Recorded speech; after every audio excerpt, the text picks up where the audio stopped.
Hello guys, welcome back to my channel. It's me, B. Marizuki for today's video. Siyempre about the Bardagulan with Raiden Marinduque Mendez. So, it's another video na kasama ko na naman din siya sa aking pag-vlog. Kasi siyempre, bata pa sila ito, tapos magpapanood nila ito kapag malaki na sila, di ba? So, panood na yun, bata pa sila, tapos malaki na naman sila, di ba? Kasama na ko nila yung mga bata. Madali lang silang lumalaki, ang bilis nilang lumalaki. So ayan, bardagulan naman kami kasi matagal pala kami hindi nagkita ni Radinsky, diba? So syempre ayan, nagbabanding kami, kami ni Raiden. So syempre from Tita's Duty, nakapag-vlog na ako before, Tita Ruby's on duty. So parang ito din ngayon, Tita's Ruby on duty pa rin tayo. Siyempre, ano na si Raiden dyan?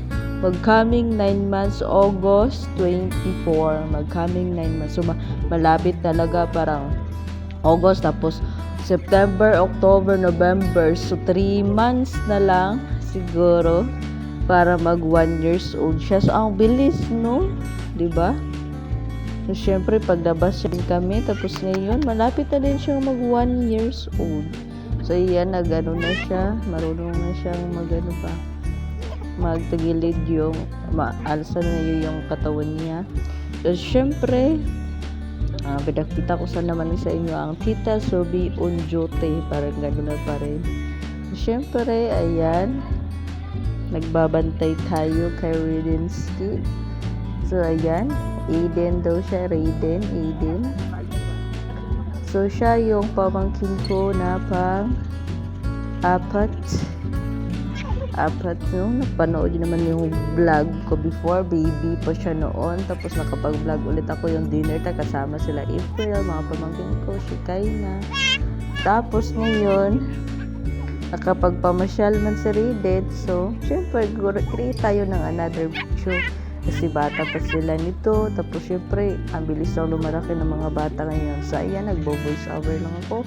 Para naman, syempre, mas maganda ka pag naka-voice over lang. Diba? Kasi naisipin ko mag-voice over lang ako. So ayan, syempre, nagbabanding ka pa rin kami dyan ni Radinsky. So ayan, meron din siyang car. So, pinagkita ko dyan kung so, sobrang nag-enjoy sa kanyang karang yun siya sa amin. So, nag-enjoy siya sa kanyang karang kasi wala yan yung karang sa kanila. Tapos, syempre, nadyang lang naman yung karang dito. So, itinay namin sa kanya at gusto niya talaga yung karang na yan. Tapos, ang karang na yan, nakakatulog din siya kapag kinakarang namin siya. So, dyan, nahirapan ako sa kalisod mag-video. Mano-mano lang talaga ang pag-video. Kaya ako lang yung vlogger sa amin. So, mano-mano lang yung pag-video na yan. Ako lang din nag-video sa sarili ko. Ako lang din diba sa lahat ng mga vlogs ko.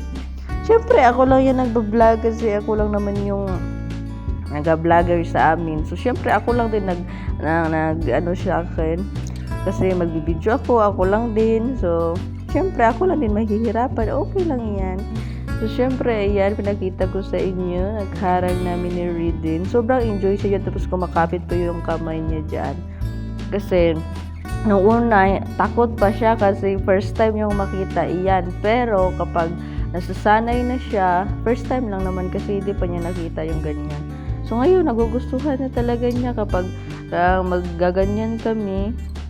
Sobrang na-enjoy na at nakakatulog na yan siya dyan sa upuan. Makakatulog siya kapag ginaganyan. Gusto talaga niya ginaganyan siya. Parang nasa car. So, ayan, lumalabas kami para i-enjoy din niya. Kasi, doon sa kanila, diba, walang ganyan. So, syempre, na-enjoy niya yan dyan na magkakarang-karang. So, para ma-experience din niya yung karang kasi wala yan sa kanila. So, syempre, meron din siyang kotse-kotse dyan. Dalawa yung kotse niya. Tapos, ayan. So, nahirapan pa ako dyan kasi nga may balas or di kaya, yan sa balas sa Tagalog. So, syempre, nahihirapan ako dyan kasi hindi siya umaajar medyo yung niya ligid or yung niya sa para siya. So, nahihirapan ako sa kalisod kasi maraming balas or kaya, di ba? So, ngayon lumalabas din kami para ma-enjoy din siya kasi gustong-gusto niya talaga yan kasi kapag hininto mo yan, yung pag ano niya sa kanya, magagalit yan siya kasi hininto mo kasi sobrang ma-enjoy siya. Ayan, so nakita ko sa inyo kung paano ako mag-slice ng anong tawag nito, sa pomelo.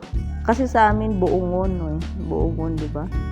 Tapos parang pomelo yan sa Tagalog or kaya, 'di ba? So ayan, pinakita ko sa inyo kung paano ako mag-slice, 'di ba?